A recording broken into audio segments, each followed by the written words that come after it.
ខាងជើងបាញ់មីស៊ីល ballistic ជាច្រើនគ្រាប់ឆ្ពោះទៅកាន់ឆ្នេរសមុទ្រភាគខាងកើតរបស់ខ្លួនខណៈការបាញ់មីស៊ីលរបស់ទីក្រុងព្យុងយ៉ាងនេះបានធ្វើឲ្យក្តីសង្ឃឹមរបស់ទីក្រុងសេអ៊ូលរលាយបាត់ក្នុងគោលបំណងបន្ធូរបន្ថយភាពតានតឹងនិងការរឹតចំណងការទូតឡើងវិញអគ្គលេខាធិការចម្រុះរបស់កូរ៉េខាងត្បូងបាននិយាយនៅថ្ងៃពុធទី8មេសានេះថា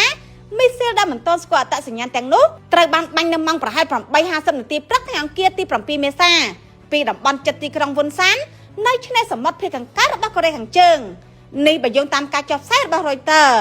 អគ្គលេខាធិការចម្រុះបាននិយាយថាមីស៊ីលទាំងនោះបានហោះចម្ងាយ240គីឡូម៉ែត្រហើយបានបន្ថែមថាអាញាធរកូរ៉េខាងត្បូង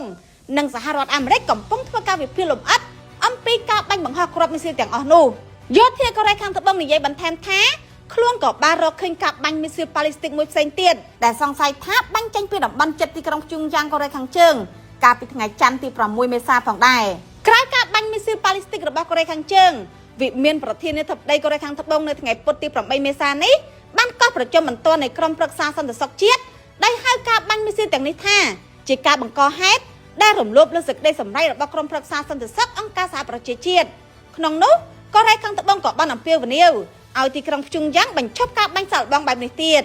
ជាធម្មតាកូរ៉េខាងត្បូងតែងប្រកាសភ្លាមៗអំពីការបាញ់មីស៊ីល ballistic របស់កូរ៉េខាងជើងនិងចាត់ទុកថាសកម្មភាពនេះជាការរំលោភលើសេចក្តីសម្រេច